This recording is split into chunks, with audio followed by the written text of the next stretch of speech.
Hello, my name is Dearlyn, and today I'm going to be talking about environmental racism. And the two places that I want to emphasize where environmental racism was perfectly portrayed would be Flint, Michigan, and the North Dakota Access Pipeline. First, I would like to identify what environmental racism is.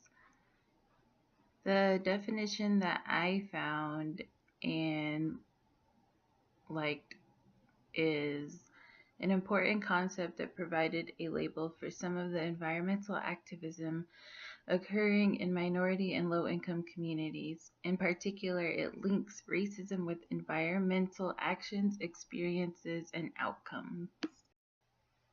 The North Dakota Access Pipeline is a 1,172-mile long underground oil pipeline which goes from North Dakota to Illinois. There are pros and cons to having the North Dakota Access Pipeline built. The pros are to help the economy and create jobs, help the U.S. become more energy dependent, and transporting oil from North Dakota to major refining markets are safer and more cost effective. Though there are cons, and these are the cons that the Sioux tribe in North Dakota fought for, and they are because the North Dakota pipeline threatens their water supply. The pipeline would be built on native sacred lands, destroying burial sites, and it would also worsen climate change by pumping hundreds of thousands of gallons of shale oil into the market daily. The way that environmental racism plays a role is that these people were fighting for their rights to clean water supply, but their peaceful protests resulted in them getting maced, getting shot with rubber bullets, and even having their temporary homes burned to the ground. Not only was it the Sioux tribe that camped out there at Standing Rock to protest the pipeline, it was Native Americans from all over the world.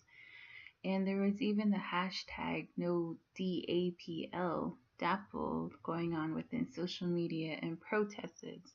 Not only that, there were 300 plus rallies that took place all across the country as well.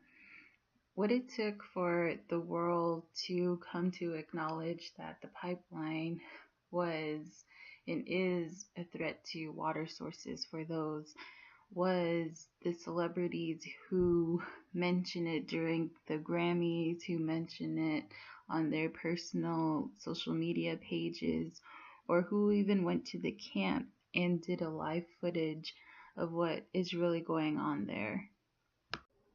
The North Dakota Access Pipeline is just one example of how environmental racism plays a role. Another example is the water crisis that went on in Flint, Michigan. Early 2015, Flint, Michigan started what would be known as their 2-year-long water crisis.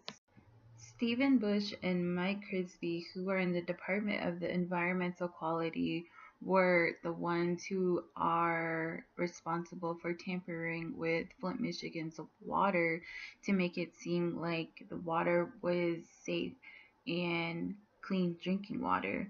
In reality, that wasn't the case. This resulted into the water having high levels of lead and bacteria and diseases. And as the year went on, more than hundreds of children were affected by this and had lead in their blood. Flint, Michigan is another example of environmental racism. Their water supply and clean drinking water was tampered with, and it took 2 years for the government to do something about it. And it took the government to realize that when they finally took a visit to Flint, Michigan, and when Flint, Michigan put their water crisis on social media and on the news. Environmental racism is alive and well today.